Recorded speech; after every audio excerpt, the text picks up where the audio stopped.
Welcome and thank you for standing by. I would like to inform all participants that your lines have been placed on a listen-only mode until the question and answer session of today's call. Today's call is being recorded. If anyone has any objections, you may disconnect at this time. I would now like to turn the call over to John Kim. Thank you. You may begin. Thank you, operator.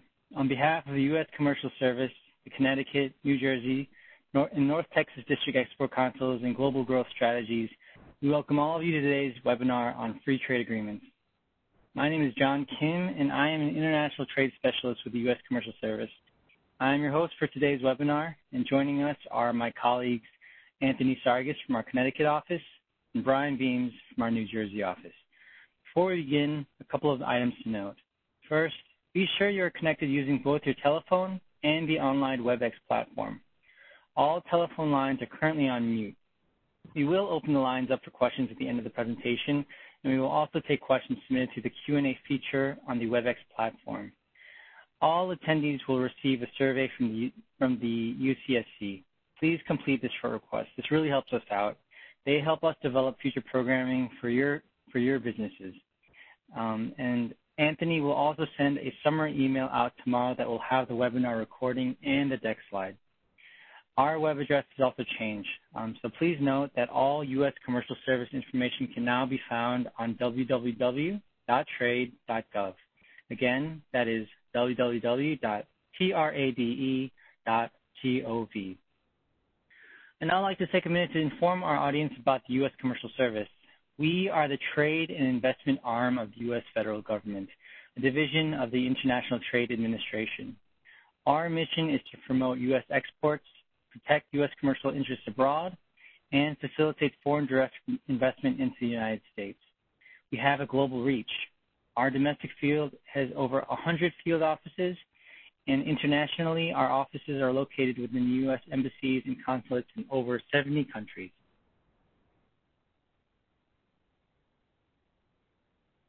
Here is the list of our remaining webinars for this series.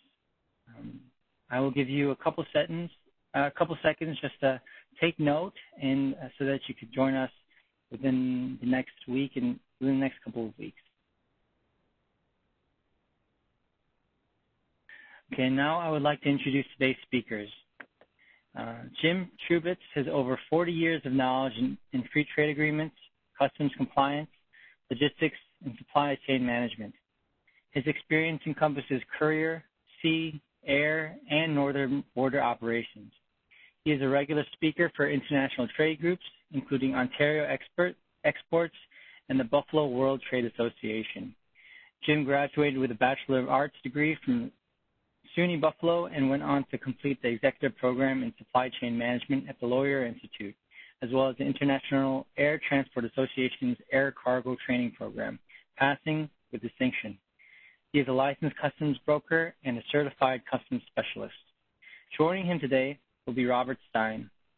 Robert Stein is Vice President at Mohawk Global Trade Advisors. He has over 30 years of experience in customs brokerage, freight forwarding, and trade consulting.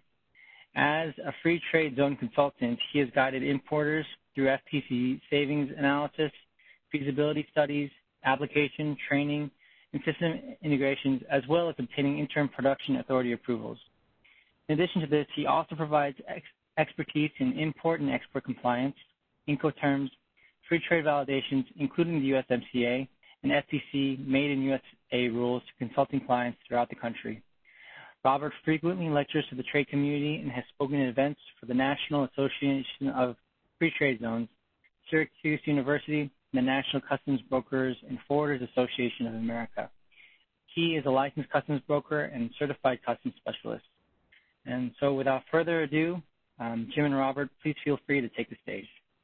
You got it. John, thank you so much. Robert and I were really excited to be able to do this presentation today. You know, we're going to look today at the various free trade agreements that are available, plus how to take advantage of them.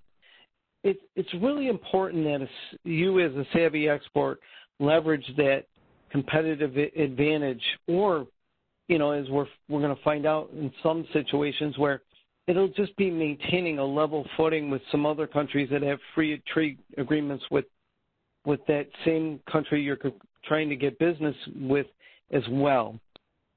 You know, and most importantly, Jim, we are the dynamic duo of that fabulous haircut.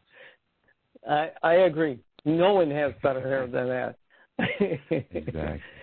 Yeah, we're looking forward to presenting this material and hopefully giving people some real insight into free trade agreements, not just how they work, but also why you're in the game in the first place for FTAs. So hopefully you enjoy this. Thanks.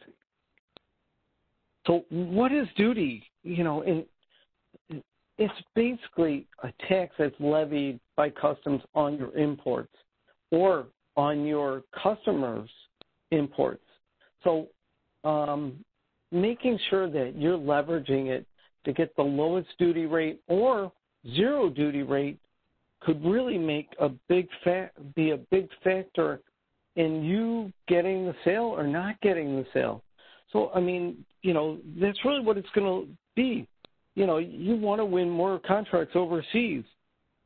And by doing that, if you can reduce the amount of duty, it's also going to reduce sometimes in many countries where they have a value-added tax or an IVA, it's going to reduce that as well, as we're going to see.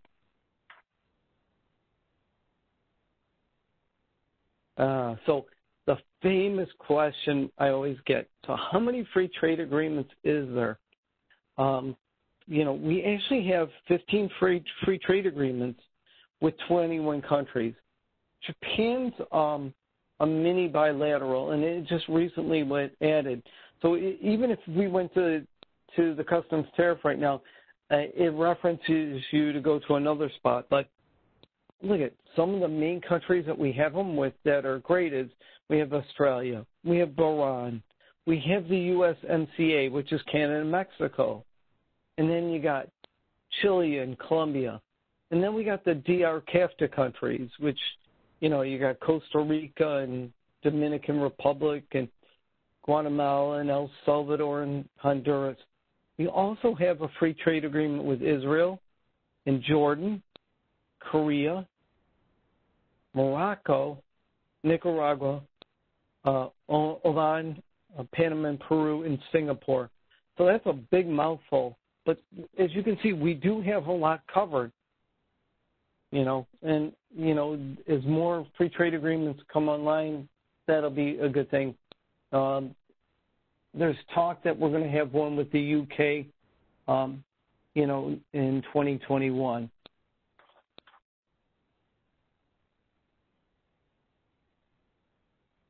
I'm going to say one more thing before I move on to where can you find a lot of this information? You can find it on trade.gov and in the general notes of the customs tariff. You know, and as we're going to see today, each one of these free trade agreements has a lot of similarities, but they also have their own uniqueness. Next slide, Robert. So, you know, what does that free trade agreement do? It actually provides either for duty-free or reduced duty in cases. And in some ways, it's going to actually eliminate some fees. So into the U.S., we have something called a merchandise processing fee, which is a user fee. Mexico has similar things as well. So, you know, why would this matter? So just give you an example. If you have a forklift truck that you're going to send from the U.S. to Chile, then the duty rate's based on 6% normally. And based on that, you know, on a $40,000 forklift, you're looking at $2,400 in duty. And then based on that, you have to pay the IVA or the value-added tax as well. If you could eliminate that $2,400, that's going to actually eliminate the $2,400 on the duty, but on top of it, it's going to reduce the value-added tax. So if you're a buyer in Chile, you're going to look at this free trade agreement and say, wow, if they can get it under this free trade agreement, I'm going to save myself over almost close to $2,900. So they're looking for this as a simple advantage. So Jim, why should I complete FTA paperwork into Chile? I mean, it's not that much duty. Well, there's some advantages to this. One, if you don't, the European Union also has a free trade agreement with Chile, Robert, and you'd want to do this to level that playing field. But you're right. You need to do your homework on this to make sure you got it right. What do you think? Well, I totally agree. I think that we trade in a world where there are many agreements between many countries, and we always have to be aware that we don't want to give up a competitive advantage. So sometimes we look at the duty and say, well, it's not that much. But like you said, Jim, if someone from the European Union wants to sell to Chile and they take advantage of a free trade agreement, they're going to have a competitive advantage over you. Exactly. All right. So this kind of leads into the question of why am I claiming free trade benefits? And it's really important to understand the basis of FTAs, right? We're really looking at the duty rates for the goods in the country of importation. So as you mentioned, Jim, a free trade agreement can lower the duty and also taxes in the country of importation. We want to do a total duty and fee savings calculation. It's really important because there is a risk to free trade agreement claims and there is a reward. And the risk is if you do it wrong, and we'll talk a little bit more about it, there are some repercussions when you do a free trade agreement claim and it's incorrect. But the reward, if it's done correctly, is that duty savings. And that duty savings can be 100% of the duty or a large chunk of it. So it's important to understand before you go into things like certifications and validations that you really have a good comprehension of what are those duty rates and have you done those calculations? Have you looked at the reward that you're going to get against the risk that you're taking? And remember that in some cases where you might not do a free trade certification or claim those benefits, you may have to do that because you might have situations like automotive industry where everyone in the automotive industry is demanding a free trade certification like with USMCA because they're going to put your automotive components into something else which is ultimately going into a vehicle which has very stringent rules in the USMCA. So there's some reasons to claim, there's some things you should be looking at, and you definitely need to understand where the exceptions are, where you're going to have to make that claim or provide that information regardless of whether or not you think there is a big benefit financially. So let's take a look at that financial benefit, right? Duty savings or not. And this is a very common occurrence when people go to make a free trade claim or they're asked for information by a buyer saying, hey, I need information or I need a certification that these goods qualify. And so many companies get caught up in I have to provide this, I have to get this ready for my buyer, that I don't want to lose the sale. And we understand that.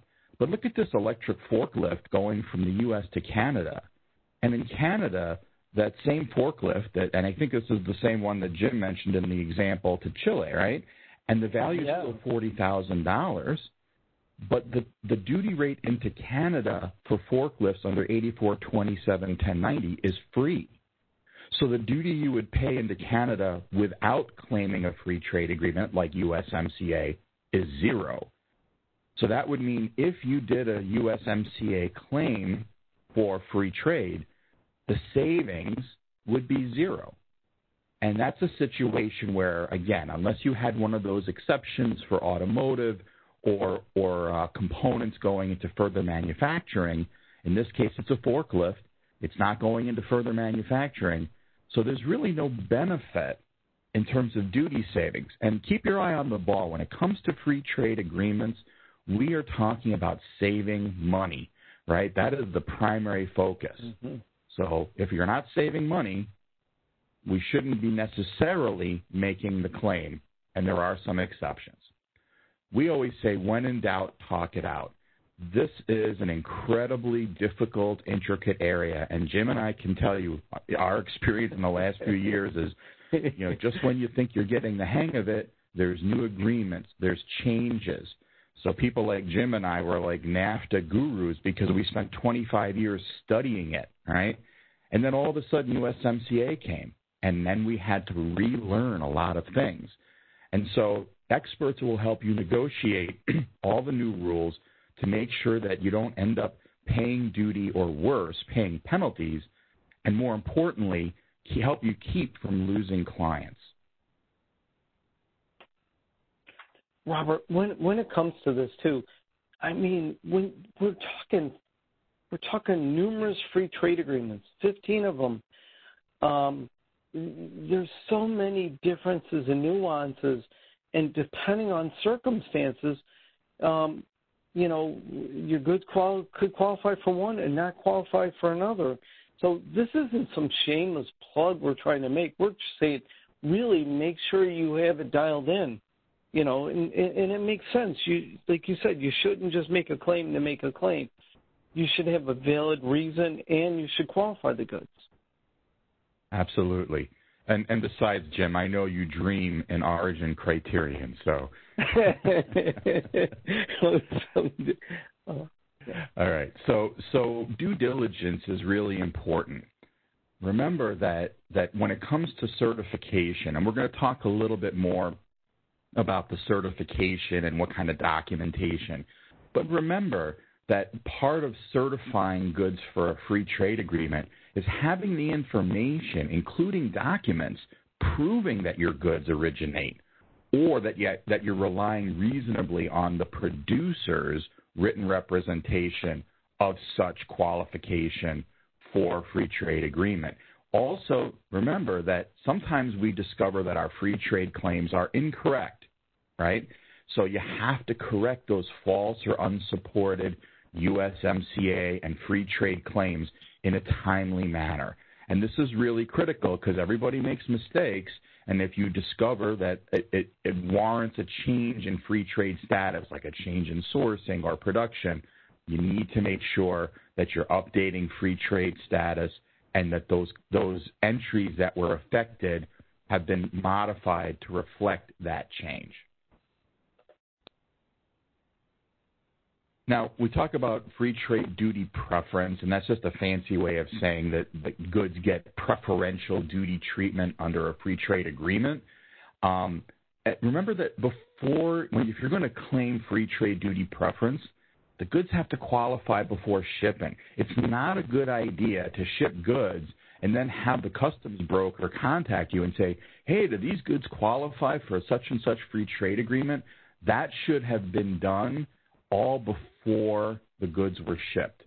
And it's also on here that free trade claim should be in the purchase order agreements, the sales contracts, production records supporting it should be available, and that the importer, because most of these free trade agreements, including now USMCA, has the importer requirement to have the documentation to support the claim.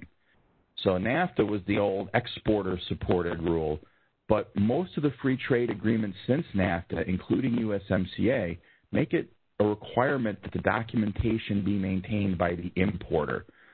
So just remember that the risk for invalid claims really in most cases is falling on the importer of record. So if you're someone importing into the U.S., it's something to think about. If you're shipping to someone overseas, you're providing documentation information. There is some risk to that, but the risk is with the importer for proving such claims. Robert, great points on this.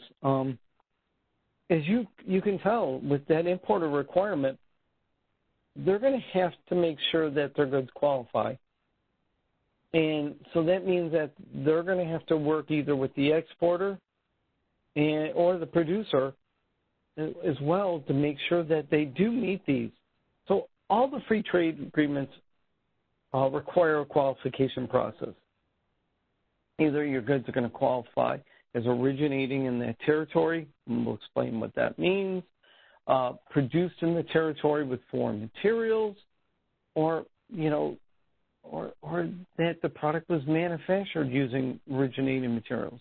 So we'll go through these examples, but this is a really important concept to understand, because if your goods don't qualify, you just can't fill out that free trade certificate, can you? No, you can't. So, obviously, it had to start someplace, and that first free trade agreement with the USA was Israel. Robert loves to tease me about this, but yes, I was around for the Israeli free trade agreement. More importantly, Jim, we both had hair when the Israeli free trade agreement was signed. Oh, exactly. This is one of those unique free trade agreements, because all the other ones that came after that are really more based on a possible tariff shift or a value-added build-up rule or build-down rule, where Israel was structured more on strictly a value build-up to qualify the goods. One of the things that happened with this one, too, was it was very structured, very similar to the NAFTA, that you had to use a very particular form, and we used to call it the green deck. But thankfully, the green deck was eliminated in May of 2018, so that was a really good thing, because otherwise it caused quite a bit. So let's talk a little bit about just a general overview of the free trade agreement. Let's face it, each one of these free trade agreements is unique, and I'll show you an example in a second. And so it's going to be up to you and to your buyer to make sure you understand those origin requirements, because otherwise you're going to jeopardize that relationship you have with them, and you could possibly lose sales going forward. You need to qualify those products. You need to keep those documentation. And as Robert said, you've got to have those records in case customs comes and wants you to provide proof. You need to support your claim. Hey, Jim, my goods qualify for USMCA. Don't they qualify then for all of the free trade agreements? I wish, but unfortunately, Robert, they don't. And I think we might have an example coming up that we could even show everybody. What do you think? I think it's a great idea. Well, not all the free trade agreements are the same. Here we have some transducers, and they're in 854370. Under the USMCA, look at that rule. A change to subheading 8543 from any other subheading except smart cards, other than those containing a single integrated circuit or subheading of 852359. But under the DR CAFTA, look at all they require is a change to subheading 8543 from another subheading. And then if the same goods are going to get exported to Australia, look at what we got here. Change date, subheading 8543.70 from another subheading, except they carve out 8523.52 or 8523.59. So similar to the USMCA, but different. So, like you said, Robert, unfortunately, one rule doesn't qualify all your goods. So you have to do the homework for each one of these free trade agreements. So the moral of the story, Jim, is if you qualify for one free trade agreement, don't assume it qualifies for any others. Mm-hmm. I actually had this happen with an exporter where they sent stuff to various countries, and a couple qualified, a couple didn't, and they had to do disclosures in those countries. And they had some unhappy buyers. So, so this is the other part of it too. how we talked about talking it out. The details are in these free trade agreements. Each one has their own unique de minimis rules. Each one has slight variations on transshipment. Pretty much every one of them doesn't allow certain operations to confer origin. Like, you might have a concentrate and you just add water to it. The origin didn't change on those. And then, there is provisions in these free trade agreements if you have accessories and spare parts and tools. You got to read them. So when it comes to FTAs, free trade agreements, it's really important to understand the rules of origin, because these free trade agreements have rules of origin, and they do vary from agreement to agreement. So in USMCA, we have origin criterion now instead of preference criterion. But basically, rules of origin will dictate how the goods actually qualify under that free trade agreement. So we might all remember the old wholly obtained or produced entirely in the territory, right? This is the old preference criterion A. Now it's origin criterion A in USMCA. And this is a pretty common origin criterion in a lot of free trade agreements. I like to refer to this as cows and corn. It's easy to remember that way. But it's things that are either grown in or mined from the ground in a free trade agreement country. So live animals, crops, minerals. Also scrap metal very often falls into wholly obtained or produced. So this is scrap that falls to the ground in the process of doing metalworking operations. Now, you can also qualify for a free trade agreement using non-originating materials, right? NOM, as it's sometimes referred to. And what this means is if you don't have wholly obtained or produced goods from a territory in a free trade agreement, you might have goods that were made using non-originating materials that underwent either a tariff shift or a regional value content qualification or both. And you say, well, where would I find something like these kinds of rules? How would I know whether a tariff shift or an RVC would apply? So in a free trade agreement like USMCA, you find it, for example, in the Annex 4B, which is the product-specific rules of origin. And what you find in product-specific rules of any free trade agreement is you find the rules for tariff shifting as well as RVC, okay? So when you have non-originating goods that shift from one tariff to another, and I'll show you an example of that in a moment. And the most important thing is the shift has to meet the rule requirements. And if the tariff shift rule is met, the product doesn't even need to contain any originating material, okay? And this is important. It's also important to understand that it's only the PSR or the product-specific rules that determine whether or not non-originating material meets the tariff shift. So we get a lot of questions, Jim and I, of, 85% of the value of the goods is U.S., so isn't it, qualifying for USMCA as an example? And the answer is you have to look at these rules, because if you have non-originating materials and it's above the de minimis level, which I know Jim's going to talk a little bit about, then you have to be concerned with this tariff shift. So let's take a look at tariff shift.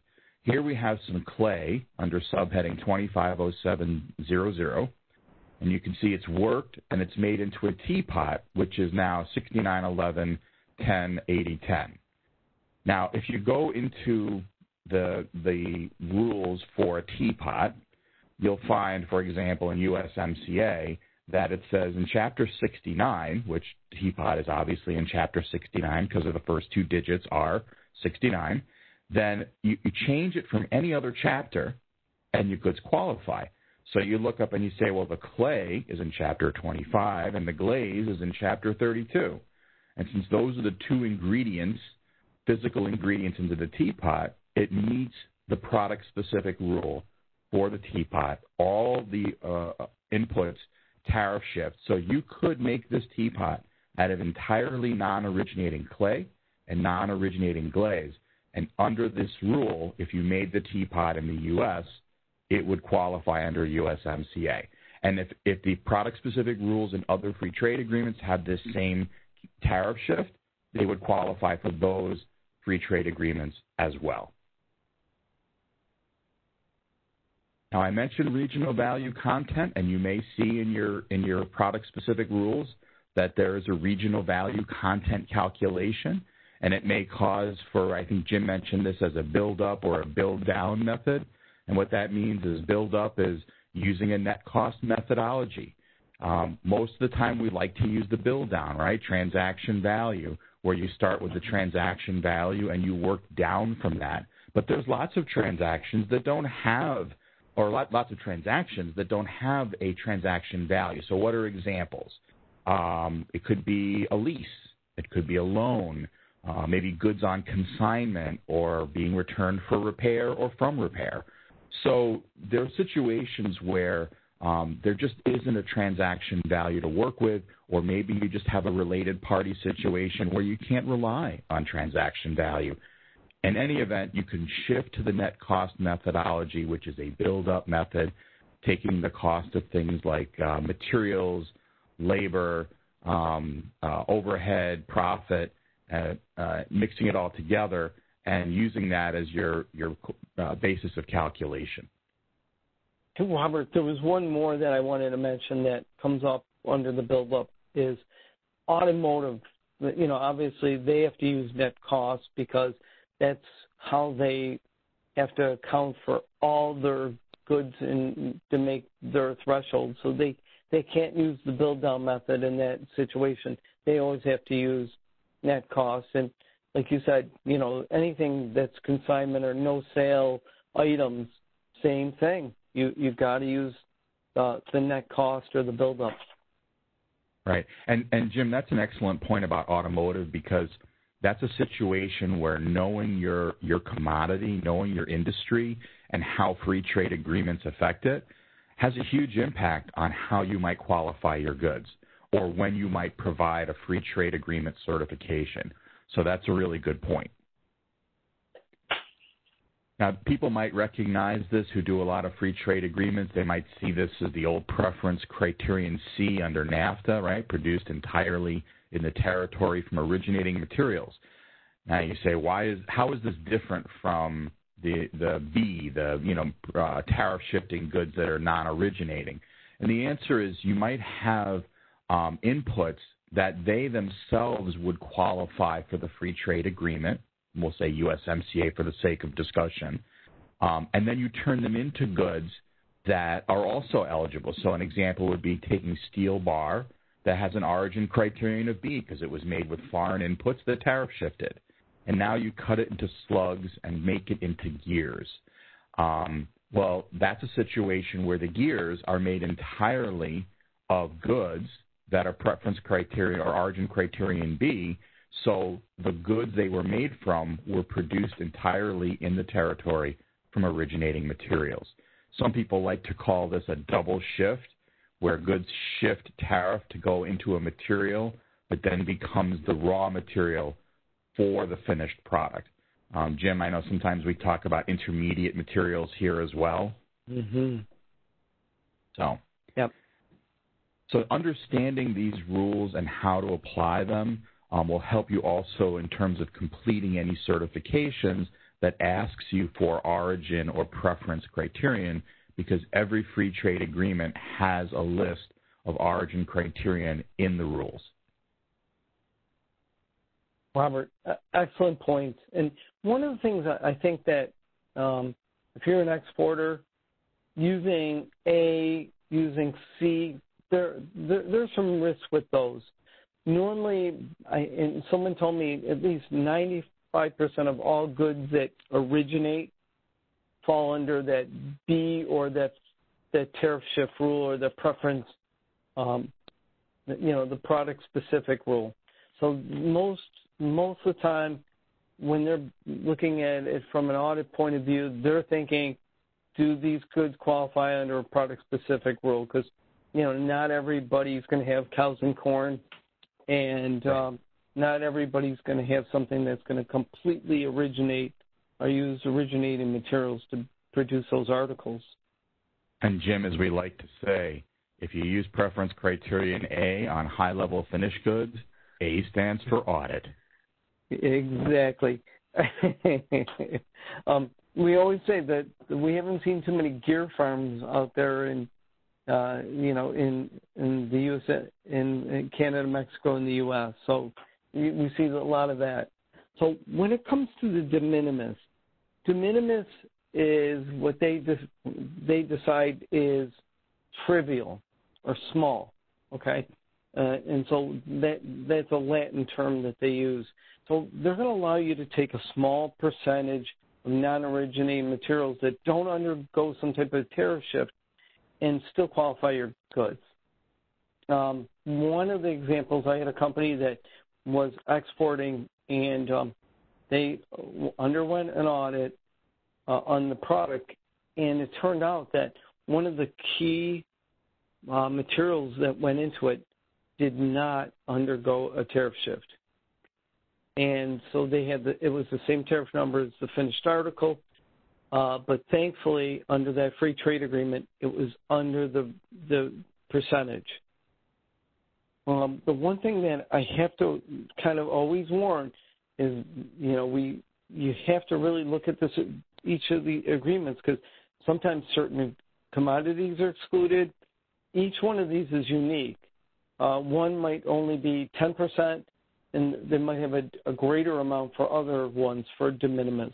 So it's important that you know your product and know that agreement before you say, oh, yeah, we can just declare it as de minimis and we don't have to worry about qualifying the goods. Always, when it comes to de minimis, it's always based on the weight of the materials, not the value. And then if you don't qualify under the de minimis rule, but you have to do an RVC, you still have to account for that de minimis amount in your calculations. So we're going to spend a couple minutes because this is such a fresh free trade agreement. The USMCA, which is also known in Canada as CUSMA, and in Mexico, because they can't pronounce USMCA and there's no word also for CUSMA, they call it TMEC. And that's their free trade agreement. That's how they call it. We're going to look at some of the details in this thing right now. Obviously went into effect on July 1st, right? And, some of the important things that we saw from this agreement is it's a lot more flexible, and it's impactful as well. NAFTA was really strict, and we're still getting updates. We're still getting rulings on this, but 20% of the rules of origin have changed. So it's an important thing to look at this and make sure that you're familiar with your rule of origin. One of the things that was a big change is the way they treat trade now between Canada and Mexico and the U.S.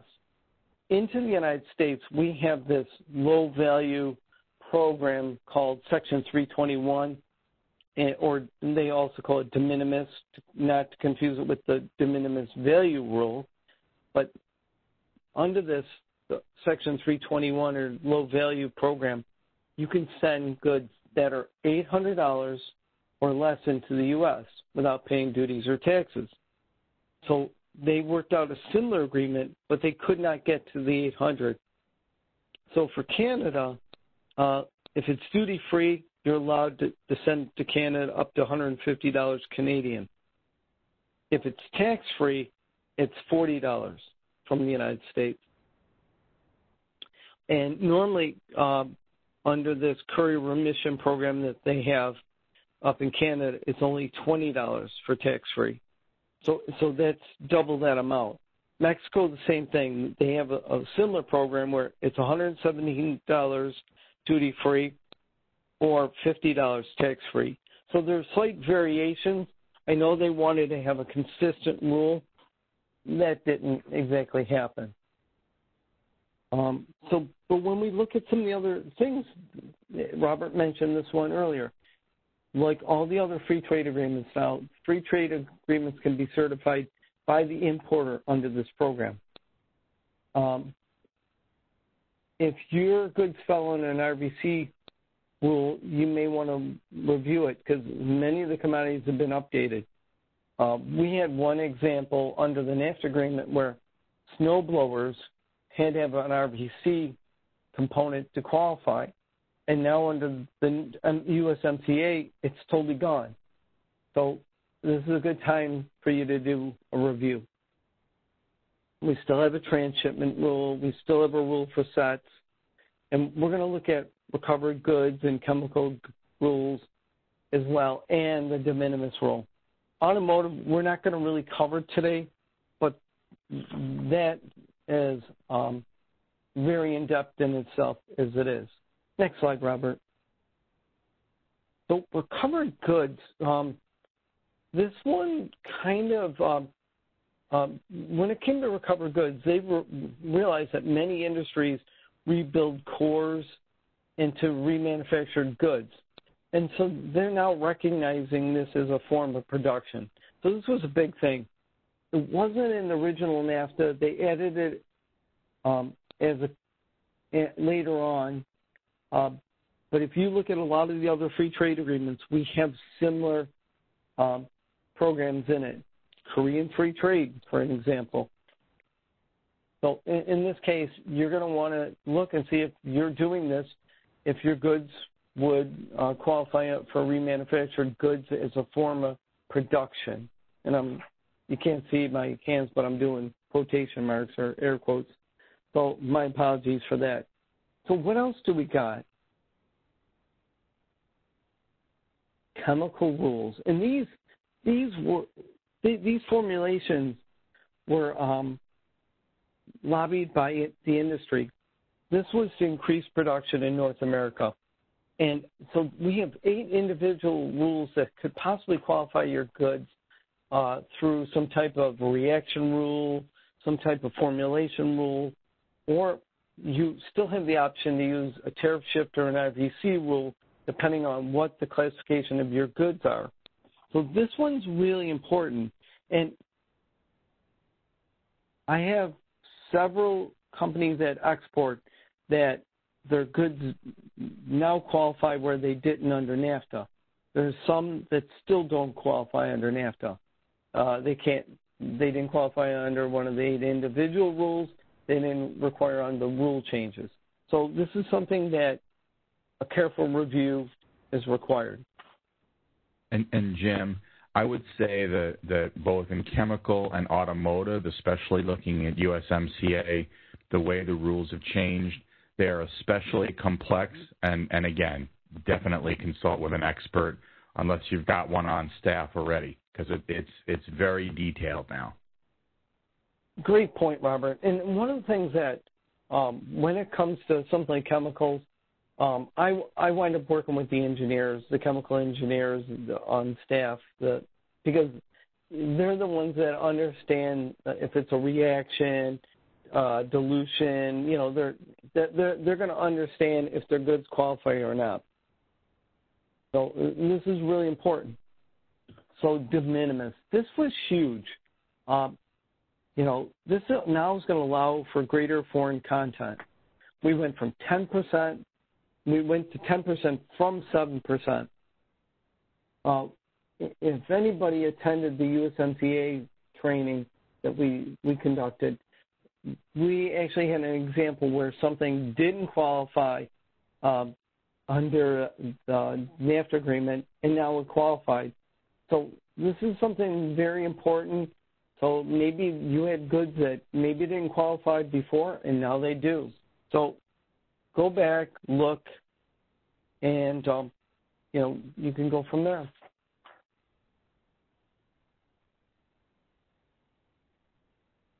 And I'll add, if anybody remembers back to the days of Canadian-U.S. free trade, there was no de minimis.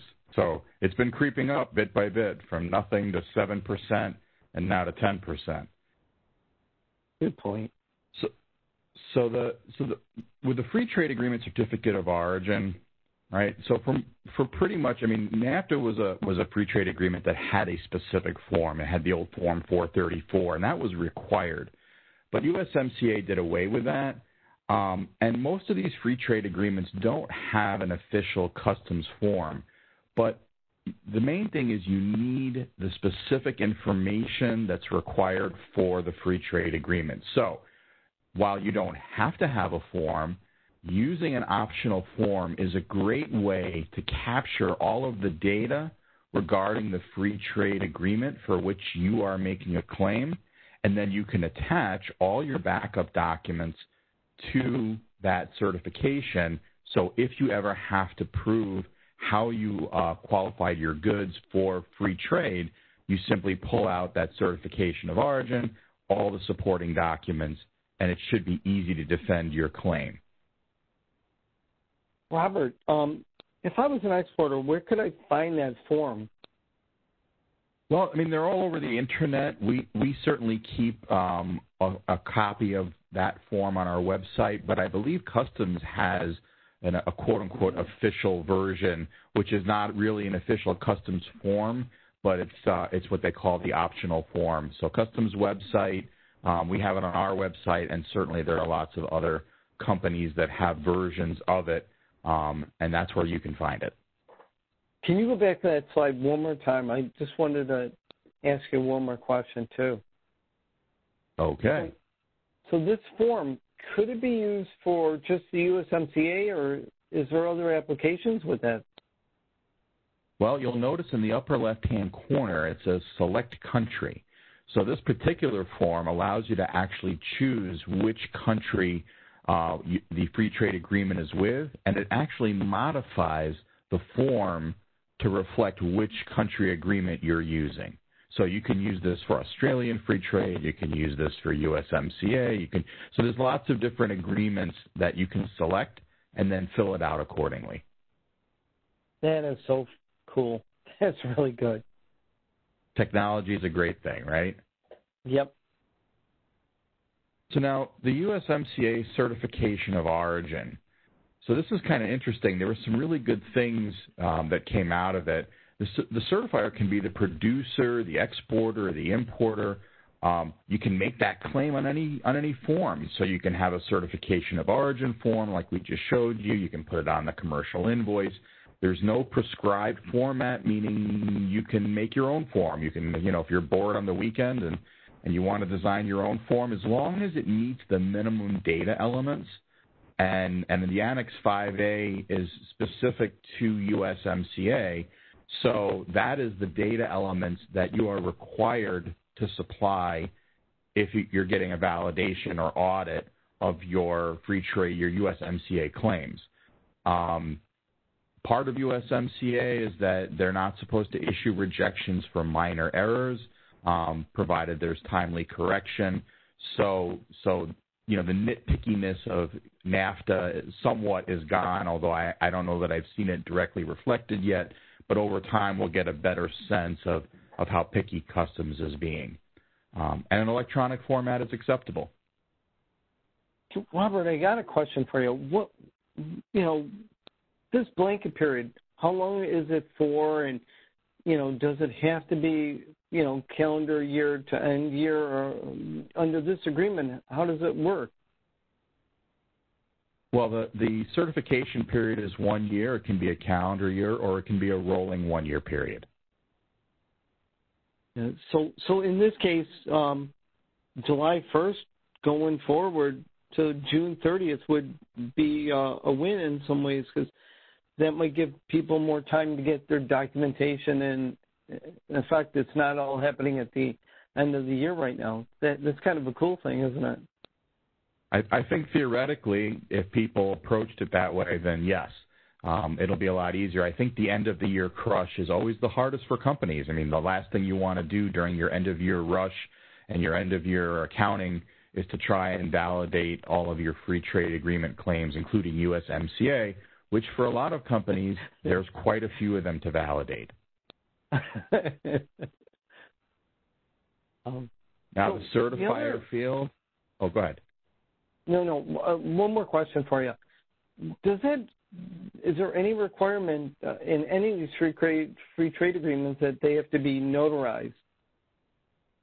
No. Yeah, I didn't think so. No, you're always welcome to use a notary if you want to, increase the level of authenticity, but there's no notarization requirement. Now, the certifier field, just to come back to that for a moment, again, it can be the importer, exporter, or producer.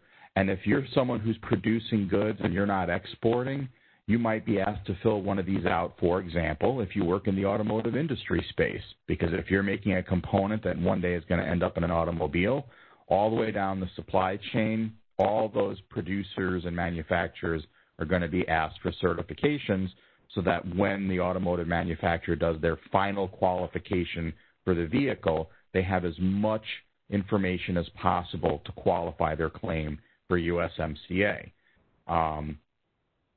Now, that takes us to the exporter field, right? And this used to be a required field. But under USMCA, it's not required if you are the producer and the exporter is unknown. So this was a point of a lot of confusion, wasn't it, Jim, where people would contact us and say, they're asking me to fill out this NAFTA form, and I'm not the exporter, but they're telling me I have to put my name in exporter. So under USMCA, you don't have to provide an exporter if you're using a certification form that has an exporter field. If you're not the exporter, but you are the producer, you can leave it blank.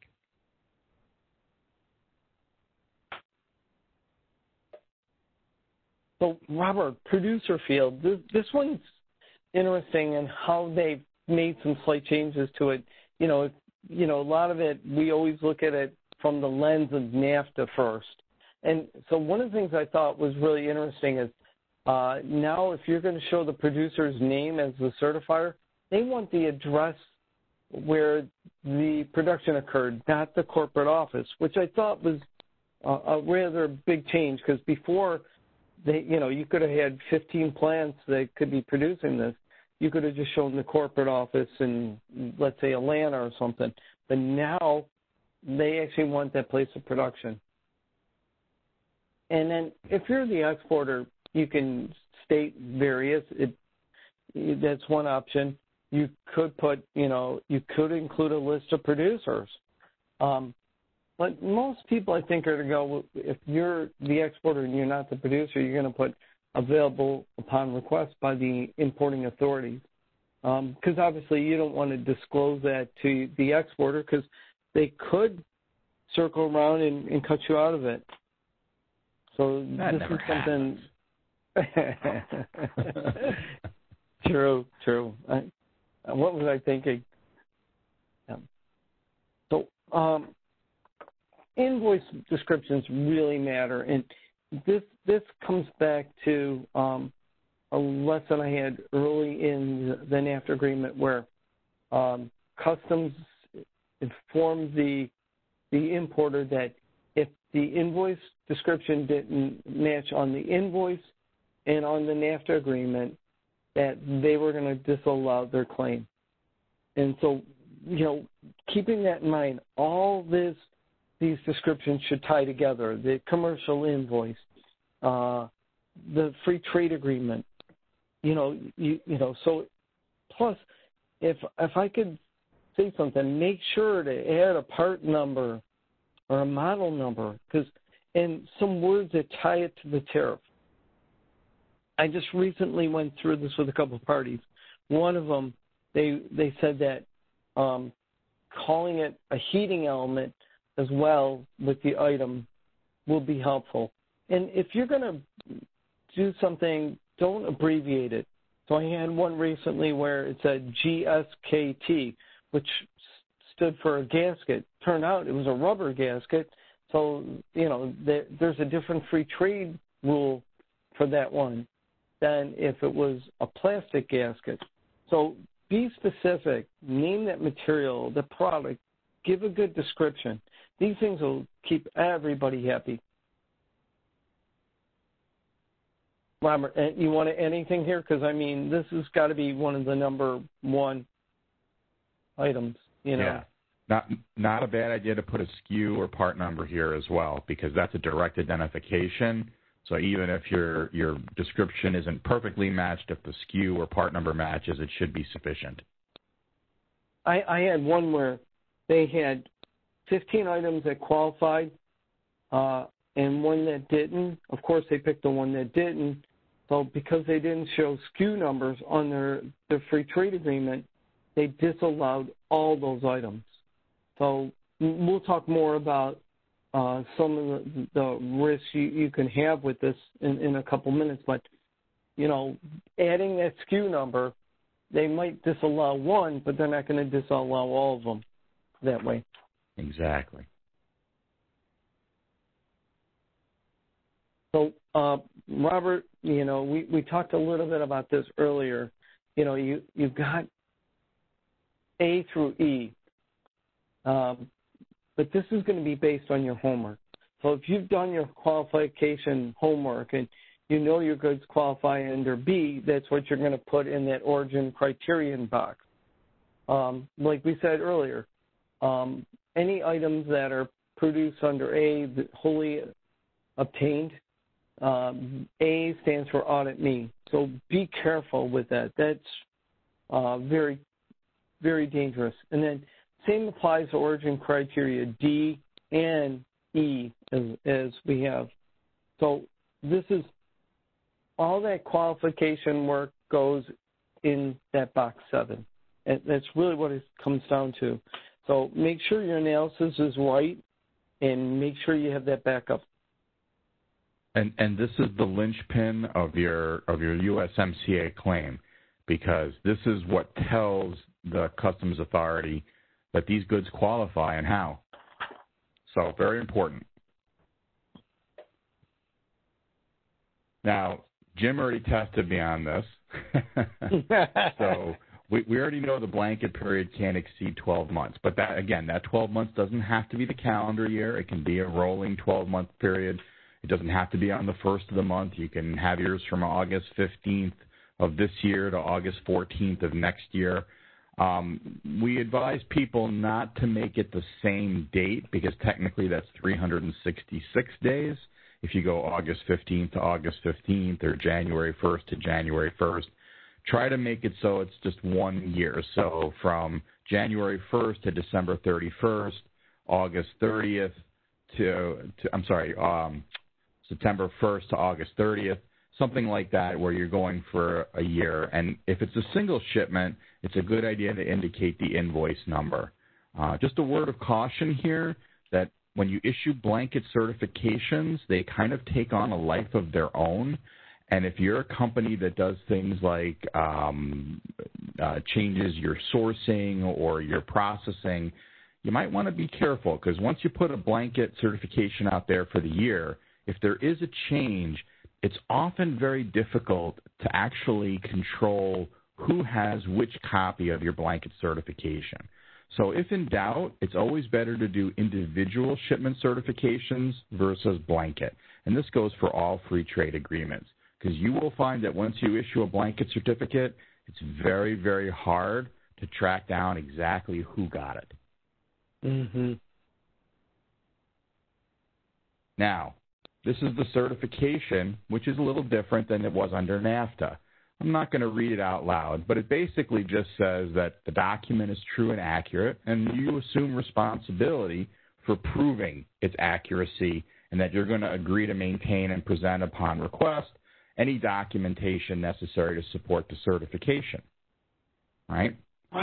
Robert, hold on a second. What sentence from the NAFTA agreement's missing?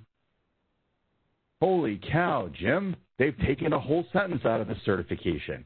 Actually, it's the statement of liability, right? It used to have a statement of liability for the signer of the document, that they were liable for the statements that were made and the claims that were made. So that's a big change, isn't it, Jim? Mm-hmm. A lot of people got scared signing that form when they read that one.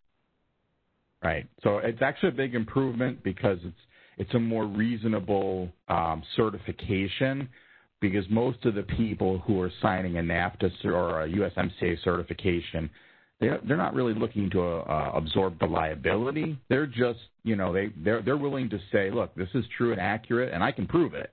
And that's what this certification says. Okay. So just quickly, remember that. Oh, go ahead. No, go ahead. No, I'm sorry. I got it. So 4 conditions to claim free trade agreement. So this seems like pretty basic stuff, but it's important to remember that the number one thing is the goods have to qualify. And so simply buying goods from a country that are made in that country that happens to be a free trade agreement country doesn't make them eligible. We've talked about what it means to qualify the goods, and you have to make sure they qualify. And similarly, just because you make something here in the U.S. doesn't mean that it automatically qualifies for an FTA to ship those goods to another country. Now, the goods also must ship from a free trade agreement country, and that's the basis of these agreements. So if you find a bunch of Canadian-made Nike tracksuits in the UK and you want to bring them in under USMCA, that's not going to work, okay? The importer has to have the information to support a declaration for free trade at time of claim. So when you tell your customs broker, yes, you go ahead and make the claim, there has to be documentation supporting that, and you're going to have to give the broker something showing that there's documentation supporting that, which is one of the reasons why Jim and I are a big fan of having a certification document, because that makes it simple for the customs broker to understand what it is you're claiming and how you're supporting it. Mm-hmm. And if you are going to fill out a USMCA declaration or any other free trade agreement declaration, please make sure that it's properly completed. Robert, let's just say that you're not sure if the document's properly completed. What could you do? I mean, who could you reach out to? Well, it definitely is one of those things where you want to talk to an expert. So if you're filling out like in the olden days of NAFTA, it's kind of sad that we can call it the olden days, even though it was like not even 6 months ago.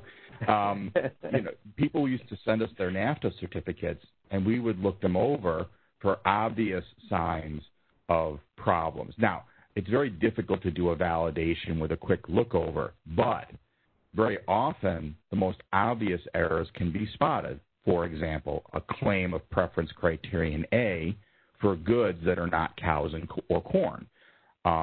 So it's definitely a good idea to make sure that those are reviewed by an expert. Mm-hmm. All right. So record-keeping requirements.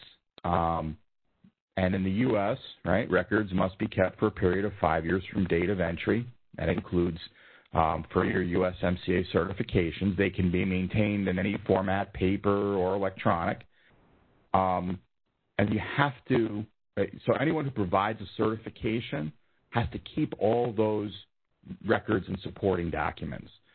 Now, it's important to also understand that we say keep your records for 5 years. We're talking about, U.S. record keeping. We're talking about U.S. entries.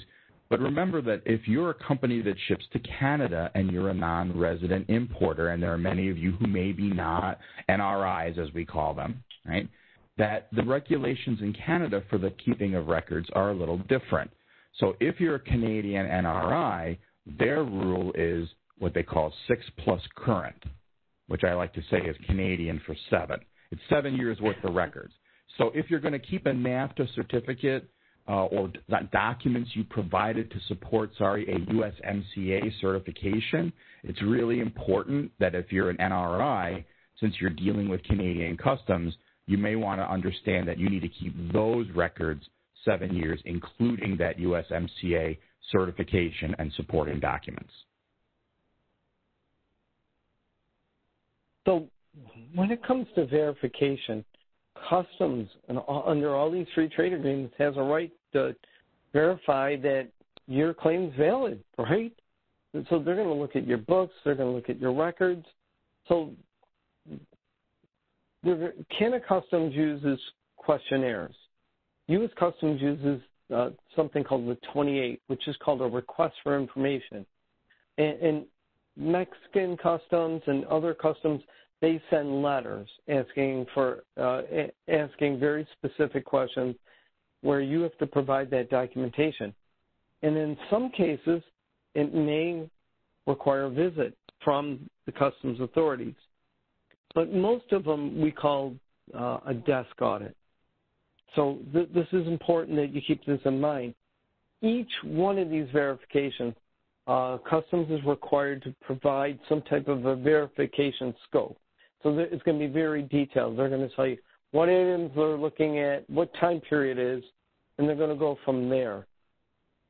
And then, based on the information you provide, they're going to make a determination. And it's going to be in writing. And it's either going to be a positive or a negative determination.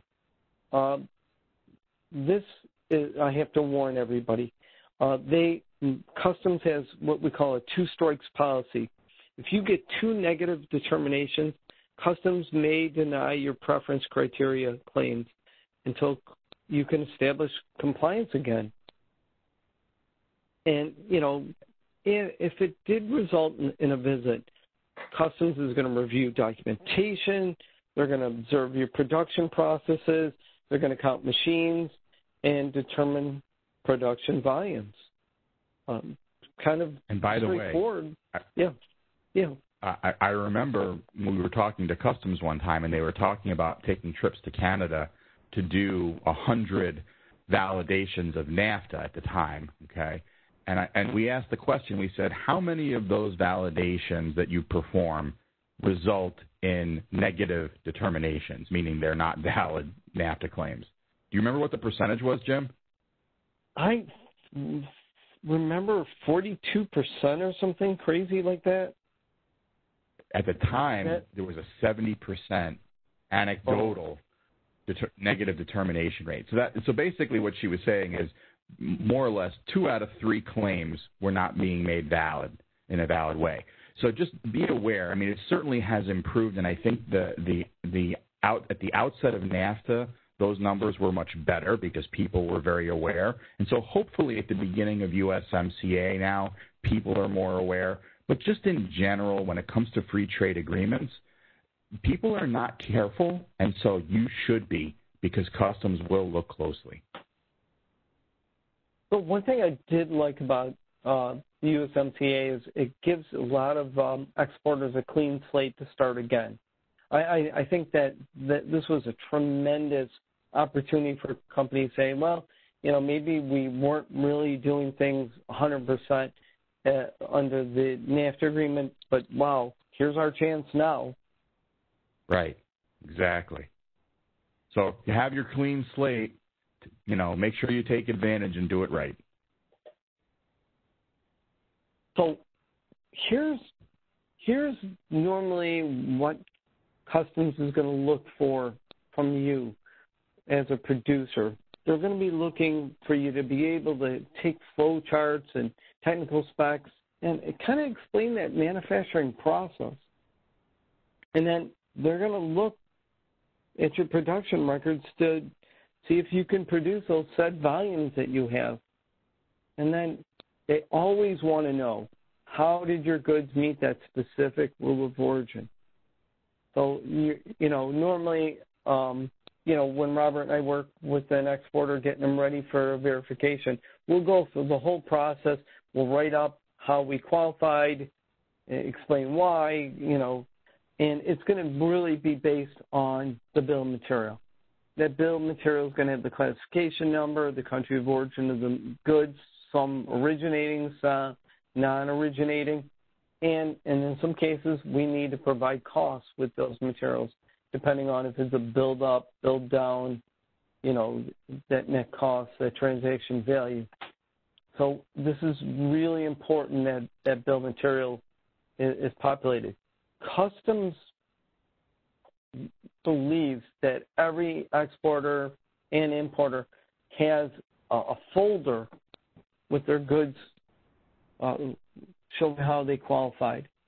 You know, and if you weren't the originator of some of these raw materials, that you have the free trade certificates to help that are used to produce your goods to help support your originating materials. So they're going to look for that as well. And then they're going to look at purchase orders and proof of payment to substantiate the values you used on your bill of material, and plus those raw material invoices. So it's a trust but verify process.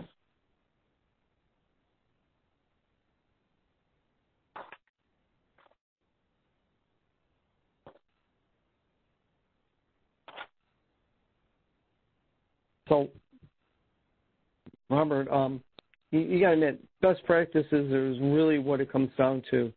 What are some of the things that you think about all the time that you try to tell people, what would be effective for them as best practices? Well, I think best practices starts with evaluating FTA benefits, right? Understanding, is there a benefit in terms of duty? Do I have to fill it out because I'm in the automotive industry or some other industry that requires it regardless of whether there's a duty benefit? Properly validating all FTA claims and including in your process reevaluation of any claims whenever there's a change in sourcing or production. Right? Make sure you have a responsible party is signing your documents, keeping your records for the appropriate time period, and really importantly, auditing your records for accuracy, auditing your free trade claims for accuracy, and most importantly, when finding discrepancies and errors in your free trade claims or your entry transactions, disclosing and correcting those errors. One of the things I was going to mention, too, you talked about ensuring the responsible party signs those documents. As recent as last week, I was told that the shipping department always completes a free trade declaration for whatever country it's going to, and they have no knowledge. They're just completing it because someone asked for it. And you shouldn't it should be someone that has knowledge of the transaction. It just shouldn't be someone in shipping. And shipping was just doing it because they thought it was a courtesy. So this is something that's important.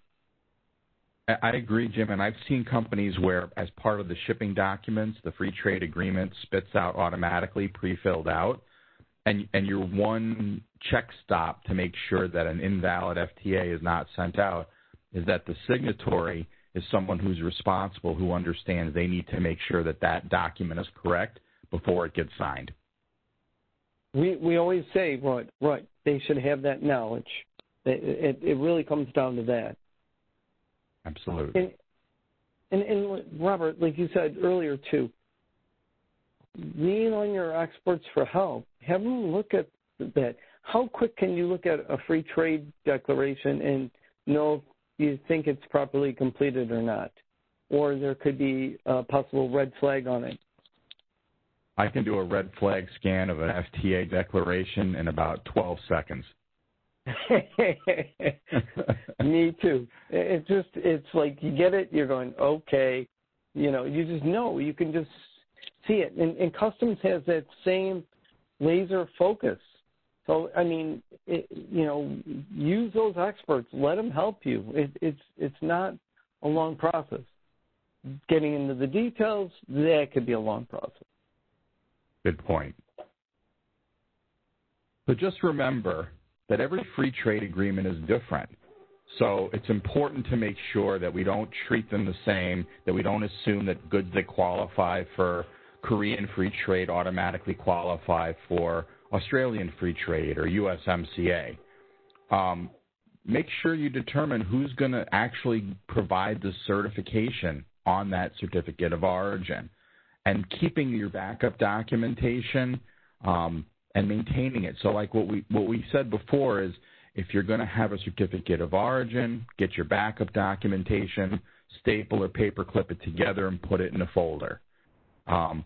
And you got to provide correct documentation to your customer. So if you're an exporter and you're supporting a free trade agreement claim by your buyer, which may be a contingency of your sale, then you need to make sure that the documentation is correct and up to date. And everything that we said about changes in sourcing and production, you have to keep that in mind, that if you provided documentation to a customer, basically saying how you made the goods and where the raw ingredients came from, you better make sure if those change that you update that documentation to your customers.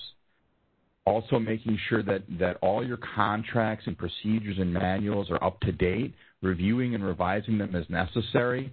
Because remember, not only are you worried about getting the duty savings and being competitive, but an audit by Customs or CBSA or Mexican Customs is always a possibility, and while you are not subject to audit necessarily if you're shipping goods to Korea or Australia, remember that if your customer comes under audit and the information you have provided is not adequate or correct, you could be responsible for them suddenly facing a large duty bill, a penalty bill, and no one wants to face that with their customer.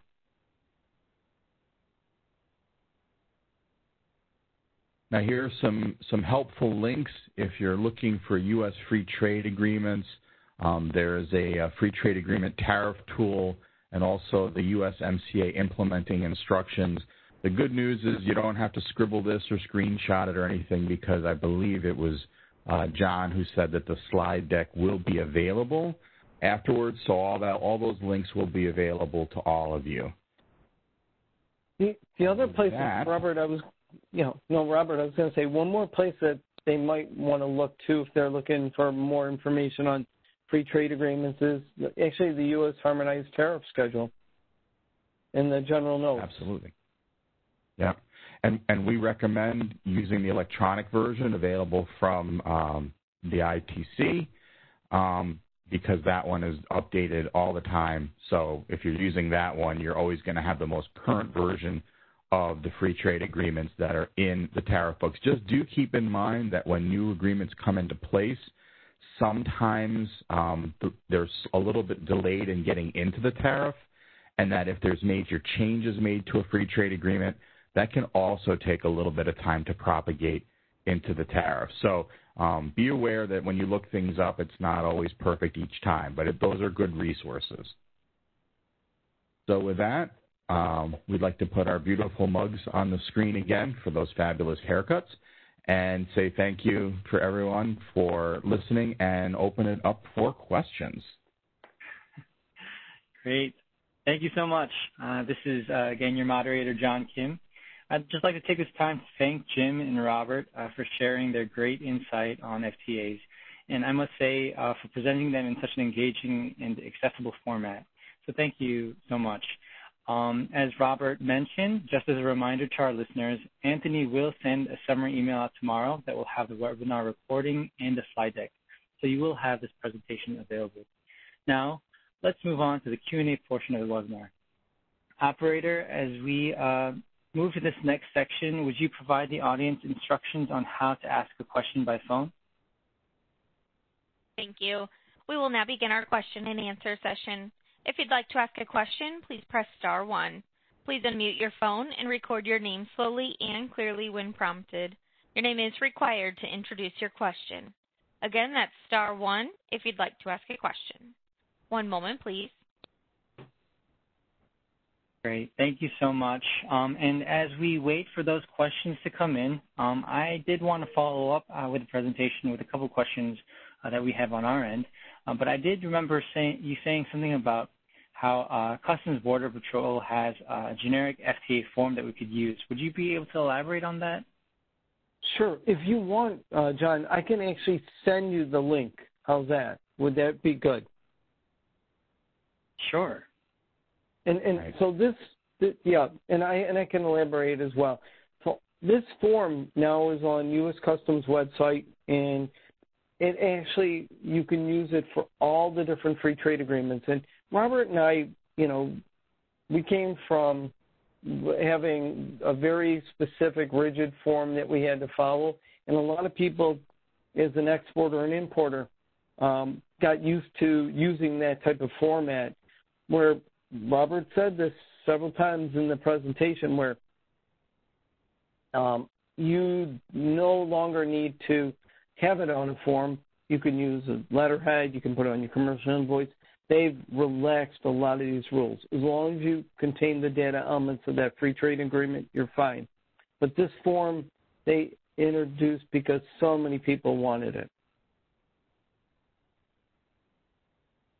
Great. Yeah, it was fun. I will say it is kind of funny that during NAFTA everybody complained about the Form 434 and how rigid it was, and then USMCA came and they said, okay, we're going to kind of make it a free for all. And the first thing people said is, where's the form? And how many weeks after weeks they had conference calls with customs, and everybody wanted to know when the form was going to get released. Yeah, Jim, if you want to actually even include that link into the chat so that our participants can, take a look at that link themselves, that might be pretty helpful. Okay.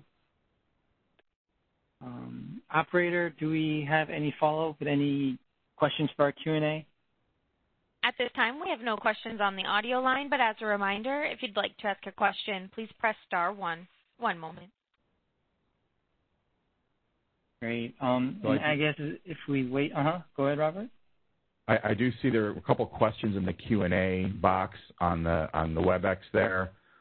Someone asked, with the current FTA form for USMCA, we don't need a date of January to December anymore. It can be any year for the blanket. So even under NAFTA, you could have used any rolling 12-month period. But to answer the question is you can use any 12-month period for the USMCA certification for the blanket. So it can be January 1st to December 31st, or it can be any 12-month period as long as your beginning and end dates encompass a 12-month period.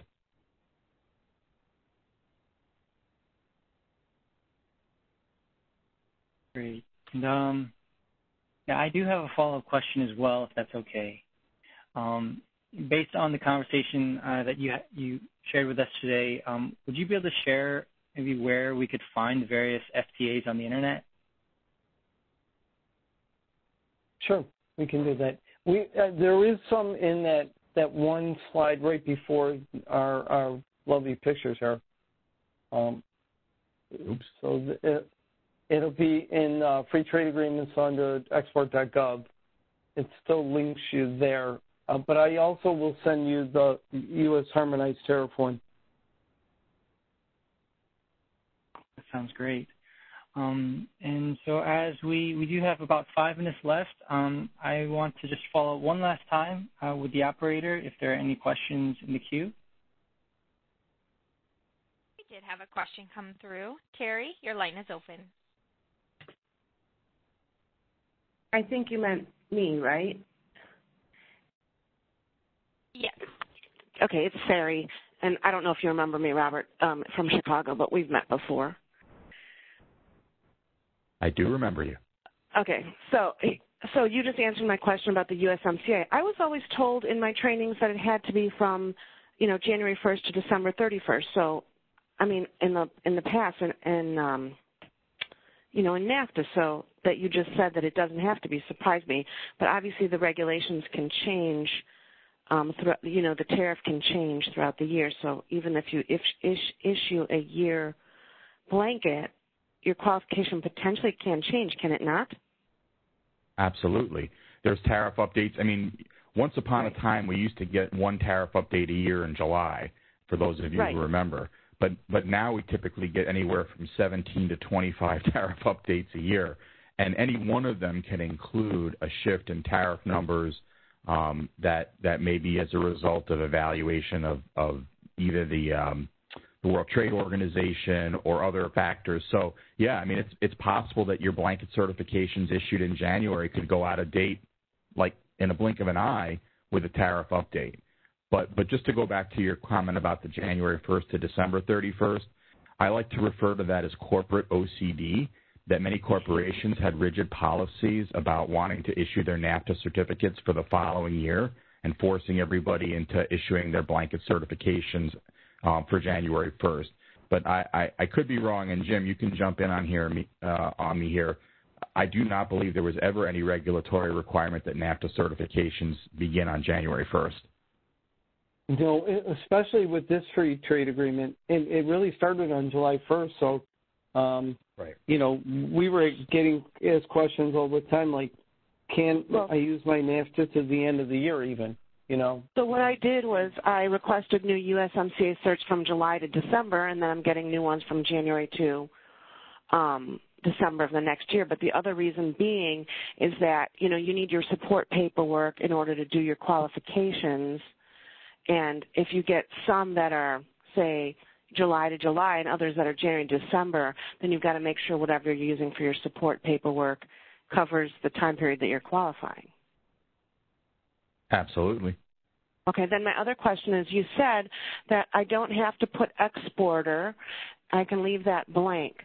Traditionally, I'm creating the USMCA cert for my maquiladora in Mexico, and we put ourselves as the producer in my U.S. office for the maquiladora.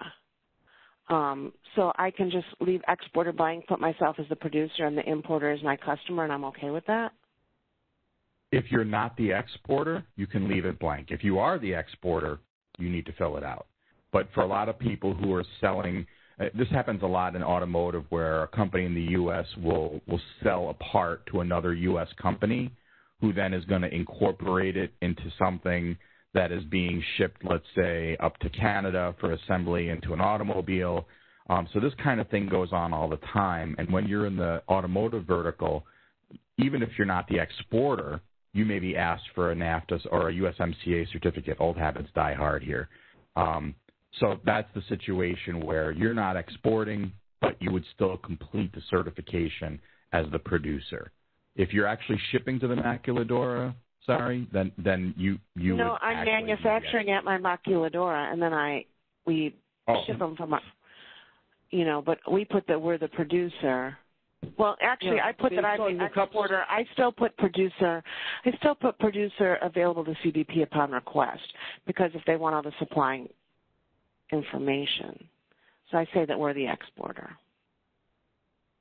I do that now that I think about it. Yeah. Right. Yeah, okay. And you would be the exporter from Mexico. Mm-hmm. Right. Okay, cool. I appreciate you guys being here today. Thank you. I'll hang up now. Thank you. Thank you so much for your question. Thank you. So it's 2:30 now, and so I just want to thank everyone. Jim, Robert, thank you so much for your informative webinar, and thank you to our audience as well for your great questions. This now concludes today's presentation, and we hope you join us for our future webinars. Thank you, everyone, for tuning in. Stay safe, and hope to connect with you all again. John, and I did throw those 2 links into the chat. If you can share those with everybody, okay? That sounds great. Thank you so much. You're welcome. That concludes today's conference. Thank you for participating. You may disconnect at this time.